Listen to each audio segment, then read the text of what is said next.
Welcome to the Red Ribbon of Christmas, Day 22, Mary and Joseph. Let's begin with prayer. Lord, fill us with wonder as we listen to Jesus' coming to earth as God with us. In Jesus' name we pray. Amen.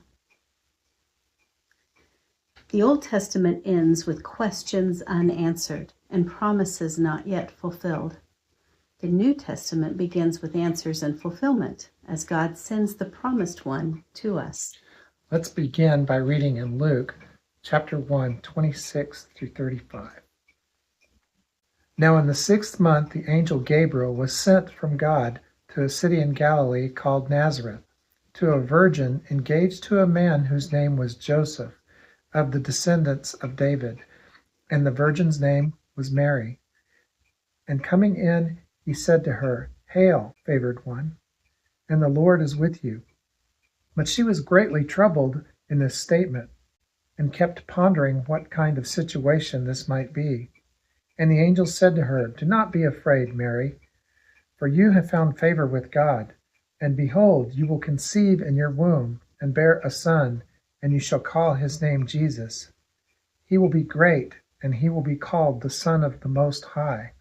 And the Lord God will give him the throne of his father David. And he will reign over the house of Jacob forever, and his kingdom will have no end." And Mary said to the angel, "How can this be, since I am a virgin?" And the angel answered her and said, "The Holy Spirit will come upon you, and the power of the Most High will overshadow you. And for that reason, the holy offspring shall be called the Son of God." So what did the angel tell Mary? And not to be afraid? Because she has found favor with God. And what name will be given to her child? Jesus, Son of the Most High, King, the Son of God. So what else did the angel say about this son? He will have the throne of David and will reign forever. Let's see how this event was recorded in Matthew 1, verse 18 through 25. Now the birth of Jesus Christ was as follows. When his mother Mary had been betrothed to Joseph, before they came together, she was found to be with child by the Holy Spirit. And Joseph, her husband, being a righteous man, was not wanting to disgrace her, desired to put her away secretly. But when he had considered this, behold, an angel of the Lord appeared to him in a dream, saying, "Joseph, son of David, do not be afraid to take Mary, your wife. That which has been conceived in her is by the Holy Spirit. And she will bear a son, and you shall call his name Jesus, for it is he who will save his people from their sins." Now all this took place, that what is spoken by the Lord through the prophet might be fulfilled. "Behold, the virgin shall be with child, and she shall bear a son, and they shall call his name Emmanuel," which translated means God with us. And Joseph arose from his sleep, and he did as the angel of the Lord commanded, and took her as his wife, and kept her a virgin until she gave birth to a son, and they called his name Jesus. So what does the name Emmanuel mean? God with us. God did not just send someone. God came to us himself. God came to live on earth with us. Listen to verse 21 again. "She will give birth to a son, and you shall name him Jesus, for he will save his people from their sins." Why did Jesus come? To save his people from their sins. Listen again to Luke chapter 2, verses 1 through 5. Now it came about in those days that a decree went forth from Caesar Augustus, that a census be taken of all the inhabited earth. This was the first census taken while Quirinius was governor of Syria. And all were proceeding to register for the census, every one to his own city.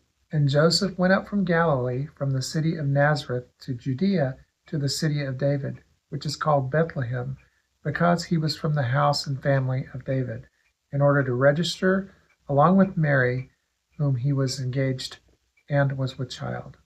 Where did Mary and Joseph go, and why? They went to Bethlehem as required for the census. Well, let's look again in Luke chapter 2, verses 6 through 14. And it came about that while they were there, the days were completed for her to give birth. And she gave birth to her firstborn son, and wrapped him in clothes, and laid him in a manger, because there was no room for them in the inn. And in the same region there were shepherds staying out in their fields, and keeping watch over their flocks by night. And the angel of the Lord suddenly stood before them, and the glory of the Lord shone around them, and they were terribly afraid. And the angel said to them, Do not be afraid, for behold, I bring you good news of great joy, which shall be for all people. For today in the city of David there has been born to you a Savior, who is Christ the Lord. And this will be a sign to you. You will find the baby wrapped in clothes, lying in a manger. And suddenly there appeared with the angel a multitude of heavenly hosts, praising God and saying, Glory to God in the highest, and peace on earth, goodwill among men, with whom he is pleased. So who saw the angel of the Lord? The shepherds in the field. And what did the angel say? Don't be afraid. I have good news. Today in Bethlehem a baby is born. Who was born? The Savior, who is Christ the Lord. And what did the heavenly host do? Multitudes of them praised God and sang, Glory to God in the highest, and peace on earth among the people with whom he is pleased. Now let's listen to Luke chapter 2, 15 through 20. And it came about that when the angel had gone away from them into heaven, that the shepherds began saying one to another, Let us go straight to Bethlehem then, and see this thing that has happened, which the Lord has made known to us. And they came and found their way to Mary and Joseph and the baby as he lay in the manger. And when they had seen this, they made known the statement which had been told to them about this child. And all who heard it wondered at the things which were told to them by the shepherds. But Mary treasured up all these things, pondering them in her heart. And the shepherds went back, glorifying and praising God for all that they had heard and seen, just as it had been told to them. What did the shepherds find? They found Mary and Joseph and the baby in the manger. And what did they do after seeing this baby? The shepherds told all that they had seen and heard, the angels singing and praising God. Wow. This was like no other night. An angel appeared and talked to the shepherds. The shepherds heard the heavenly host glorifying God. Shepherds ran to find the newborn baby that the angel said had come, and they returned to their flocks, glorifying and praising God. Amazing. Now let's read Luke chapter 2, 25 through 26. And behold, there was a man in Jerusalem whose name was Simeon, and this man was righteous and devout, looking for the consolation of Israel, and the Holy Spirit was upon him. And it had been revealed to him by the Holy Spirit that he would not see death before he had seen the Lord's Christ.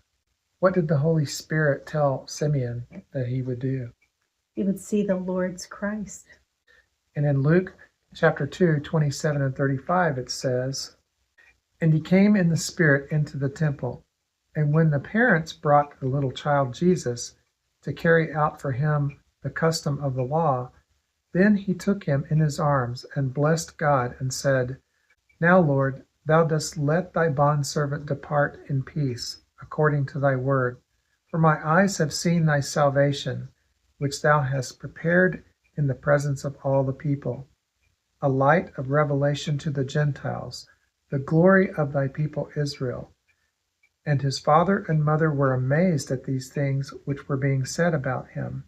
And Simeon blessed them, and said to Mary his mother, Behold, this child is appointed for the fall and the rise of many in Israel, and for a sign to be opposed.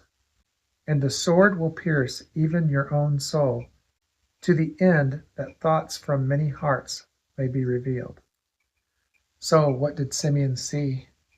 He saw the Lord's salvation, a light to the Gentiles and the glory of Israel. And how did Simeon describe this baby? He said he was appointed for the fall and rise of many in Israel, and as a sign to be opposed. Well, we'll see next in Luke 2:36 and 38 what it says. And there was a prophetess, Anna, the daughter of Phanuel, of the tribe of Asher. She was advanced in years, having lived with a husband 7 years after her marriage, and as a widow to the age of 84, and she never left the temple, serving night and day with fasting and prayers. And that very moment she came up and began giving thanks to God, and continued to speak to him and to all those who were looking for the redemption of Jerusalem. So who is Anna? She was an 84-year-old prophetess who was a widow. And when she saw the baby Jesus, what did she say, or what did she do? She gave thanks to God and began to speak to all who were waiting for the redemption of Israel. Well, let's listen to Matthew 2:1 through 8. Now, after Jesus was born in Bethlehem of Judea in the days of Herod the king, behold, Magi from the east arrived in Jerusalem, saying, Where is he who is born the King of the Jews? For we saw his star in the east, and we have come to worship him. And when Herod the king heard of it, he was troubled, and all of Jerusalem with him. And gathering together all the chief priests and scribes of the people, he began to inquire of them where the Christ was to be born. And they said to him, In Bethlehem of Judea, for so it has been written by the prophet, And you, Bethlehem, land of Judah, are by no means least among the leaders of Judah, for out of you shall come forth a ruler, who will shepherd my people Israel. Then Herod secretly called the Magi, and ascertained from them the time the star had appeared. And he sent them to Bethlehem and said, Go and make careful search for the child, and when you have found him, report back to me, so that I too may come and worship him. Who was the king in Jerusalem when Jesus was born? King Herod. Who were the Magi, the wise men looking for them when they came to Jerusalem? The Magi and the scribes and the Pharisees knew when to expect God's promise to come because of Daniel's teaching in their country several hundred years before. And what did the Magi want to do when they found this king? They wanted to worship him. We will finish with Matthew 2:9 through 12, where it says, After hearing the king, they went on their way, and behold, the star which they had seen in the east went on ahead of them until it came to a stop over the place where the child was to be found. When they saw the star, they rejoiced exceedingly with great joy. And after they came into the house, they saw the child with his mother Mary, and they fell down and worshipped him. Then they opened their treasures and presented to him gifts of gold, frankincense, and myrrh. And after being warned by God in a dream not to return to Herod, the Magi left for their own country by another way. How did these wise men respond when they saw the star? They rejoiced exceedingly with great joy. And what did they do when they saw the child Jesus, the promised one sent by God? They fell down and they worshiped. The gifts given to baby Jesus may seem strange to us, but each one explains how Jesus truly is the one God promised to send. The gold was a gift for a king. Jesus is the King of Kings. The frankincense was used by priests to give sacrifices to God. Jesus is God. The myrrh was used to prepare dead bodies for burial. Jesus is human. Jesus, the King of all kings, came to earth as God's Son to be the perfect sacrifice, to pay for our sins on the cross.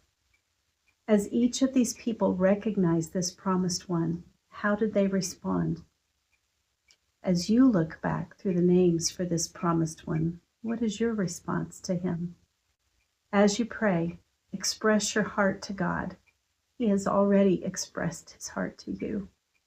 Our music recommendations are the First Noel, Away in a Manger, O Holy Night, and Joy to the World.